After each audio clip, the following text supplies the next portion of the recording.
মই 2022 চনৰ পৰা নীলাচল হস্পিটেলৰ কাম আৰম্ভ কৰিলোঁ।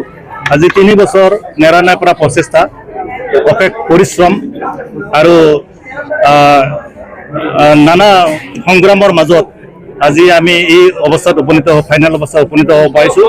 আজি হাগ্ৰামা মহিলাৰী BTC চিফ প্ৰধান তেখেতে আনুষ্ঠানিকভাৱে আজি আমাৰ নীলাচল হস্পিটেলখন ইনগ্ৰেশ্যন কৰিলে, উদ্বোধনী কৰিলে। আমি আশা কৰিছোঁ কোকৰাঝাৰবাসী ৰাইজক আমি আজিৰ পৰা সেৱা আগবঢ়াব পাৰিম, উপযুক্ত সেৱা আগবঢ়াব পাৰিম। আপোনালোকে দেখিছে আমাৰ এই হস্পিটেলখনৰ যিটো ছেটআপ, নিশ্চয়কৈ আপুনি অলপ পিছত দেখিব। আমি অত্যাধুনিক যন্ত্ৰ পাতিবিলাক ৰখা হৈছে, সকলোবিলাক ধুনীয়াকৈ মানে as a norm NABC norm মতে আমি বনাইছোঁ। ইয়াত অত্যাধুনিক যন্ত্ৰ পাতিবিলাক আছে, যেনেকৈ ICU যথেষ্ট যন্ত্ৰ পাতি আছে, বিচনাবিলাক ভাল দেখিব আপোনালোকে। NICU বেবী ICU যিটো কয়, অতিবিলাক মডুলাৰ হয়তো ইয়াত কোকৰাঝাৰ নাই, ওচৰে পাজৰে নাই। মডুলাৰ অতি বনোৱা হৈছে। এটা মডুলাৰ অতি এটা বিশেষ ধৰণৰ অতি, ইয়াত সকলো ধৰণৰ অপাৰেশ্যন হ'ব পাৰে, ইভেন কাৰ্ডিয়াক চাৰ্জাৰীও হ'ব পাৰে ইয়াত। এইটো মডুলাৰ অতি বনোৱা হৈছে, 2টা মডুলাৰ অতি, এটা ছেমি মডুলাৰ অতি। আৰু ইয়াৰ যন্ত্ৰ পাতিবিলাকো অত্যাধুনিক। ইয়াত আমাৰ ডায়ালিচিছ মেচিন আছে, লেবৰেটৰীবিলাক অত্যাধুনিক, একটা আপ টু ডেট। ইভেন আপুনি এপ'ল' চেপ'লত এনেকুৱাবিলাকহে পাব। আপোনাৰ আছে, আপোনাৰ এণ্ডস্কপি আছে, CT স্কেন মেচিন আহি পোৱা নাই, কিন্তু আপোনাৰ CT স্কেন মেচিন ভাল মেচিন আহি আছে উইদিন শ্বৰ্ট পিৰিয়ড। গতিকে আমি ভাবিছোঁ, আশা কৰিছোঁ আপোনালোকে জানে আমাৰ এতিয়া আগৰ দিন নাই, কোকৰাঝাৰত চিকিৎসাৰ ক্ষেত্ৰত বহুতখিনি আগবাঢ়িছে।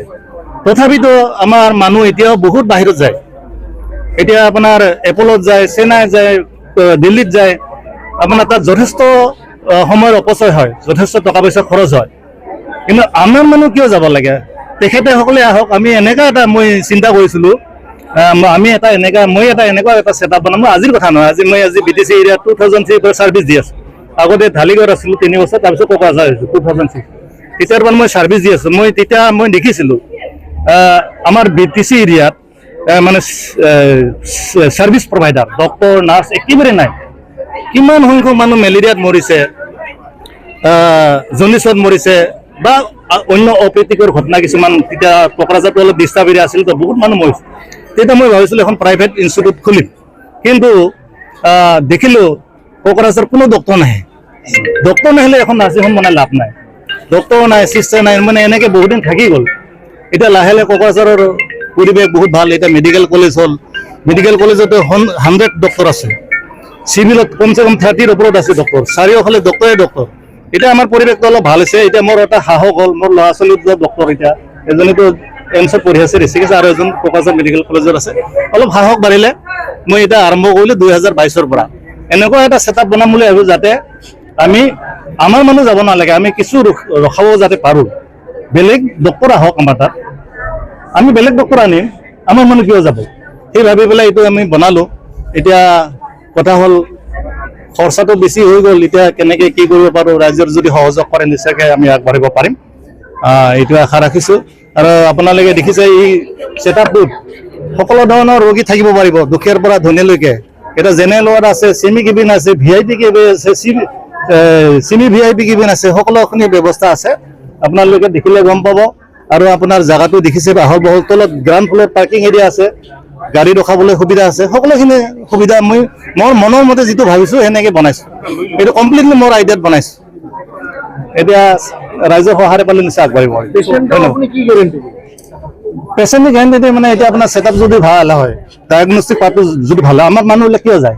আমাৰ নিশ্চয়কৈ কিবা ডেফিচিয়েঞ্চি আছে, আমাৰ কিবা লেক আছে। আমি যদি সেইখিনি ফিল আপ কৰিব, আমাৰ যদি ডায়েগনষ্টিক পাৰ্টটো ষ্ট্ৰং হয়, ডক্তৰ যদি নিপুণ হয়, কাৰ্যক্ষম হয়, তেতিয়াহ'লে আমি নিশ্চয়কৈ গেৰাণ্টি দিয়াৰ নিচিনা, গেৰাণ্টিটো দিব নোৱাৰে 100%, তথাপিতো আমি কিছু লোতে বুলি নহয়, আপোনালোকে নাজানে চাগে, নাৰ্ছিং হোমত প্ৰাইভেট ছেটআপত আপোনালোকে গভৰ্ণমেণ্টৰ লগত তুলনা নকৰিব। ইয়াত হিডেন কষ্ট বহুত থাকে। ছাপ'জ মই এই নাৰ্ছিং হোমৰ ছেটআপ বনাওঁতে কিমান টকা খৰচ হৈছে আপোনালোকে মই নকওঁ, তাৰ হিউজ এমাউণ্ট খৰচ হৈছে। তাৰ লোন এটা আছে, তাৰ EMI আছে। আৰু আপোনালোকে জানে মেচিনবিলাক, যিবিলাক আমাৰ মেচিন, তাৰ ANC আৰু CNC বুলি এটা আছে। এতিয়া CT স্কেন মেচিন এটা CNC কিমান জানে? বিনা কাৰণত দিব লাগিব 22 লাখ 20 লাখ বছৰত। কিন্তু এটা কিমান ডাঙৰ খৰচ। প্ৰত্যেকটো যিমান মেচিন আছে চব ANC দিব লাগিব। আল্ট্ৰাচাউণ্ড মেচিন 60,000 50,000, দিবই লাগিব। 4টা মেচিন আছে আপোনাৰ তাতে 2 লাখ, এণ্ডস্কপি আছে, ছফ্টৱেৰ আছে, এভৰিথিং, লেবৰেটৰী মেচিন আছে, এইবিলাক কষ্ট কি হ'ব? এমপ্লয়ী এটা নাৰ্ছিং হোমত কিমান এমপ্লয়ী থাকে? 150 এমপ্লয়ী, সৰুৰ পৰা ডাঙৰ কিমান দৰমহা হ'ব? কাৰেণ্টৰ বিল আপোনাৰ কিমান? 1 লাখ, 2 লাখ 3 লাখ আহিব। এইবিলাক খৰচ ক'ৰ পৰা উঠিব? অলপ ডেফিনেটলি অলপ ডিফাৰেঞ্চ হ'ব। কিন্তু এনেকুৱা নহয় আমাক ইমান আমি এনেকুৱা নহয় আমাক ইমান এটা দৰকাৰ নাই। এতিয়া মই মানে তো ডক্টৰ হ'লোৱে, মোৰ ল'ৰা ছোৱালী ডক্টৰ হ'ল, যাতে কোনোমতে চলাব পাৰোঁ, এইটোৱে মই মানে আশা কৰিছোঁ। চৰকাৰী সুবিধা চৰকাৰে কিবা সাহায্য কৰে আমি এপ্লাই কৰিম, যদি অলপ ছাবচিডি পাম নিশ্চয় মোৰ কাৰণে ভাল হ'ব। আৰু আগ্ৰামা ছাৰে ক'লে অলপ দিব বোলে, কি দিয়ে নাজানো, এতিয়া চাব লাগিব, চেষ্টা কৰিম, দেখা যাব। যদি পাওঁ কিবা কাৰণে নিশ্চয়কৈ সুবিধা হ'ব। আয়ুষ্মান কাৰ্ড আপোনালোকে অলপ দেখাই দিব, মই ইমান আইডিয়া নাই, অলপ সকলোৰে সহযোগত যাতে আমি এইখন আগবঢ়াই নিব পাৰোঁ, কোকৰাঝাৰবাসী ৰাইজে হেৰি হ'ব, বেনিফিট হ'ব। কাৰণ আমাৰ কাৰণেও হয়, মই ডক্টৰ হ'লে কি হ'ব? এটা যদি আইচো নাথাকে কোকৰাঝাৰ, গুৱাহাটীলৈকে গ'লে মৰি যাব লাগিব, হয় নাই? গতিকে আমাৰ এনেকুৱা এটা ছেটআপ বিৰাট দৰকাৰ। Health insurance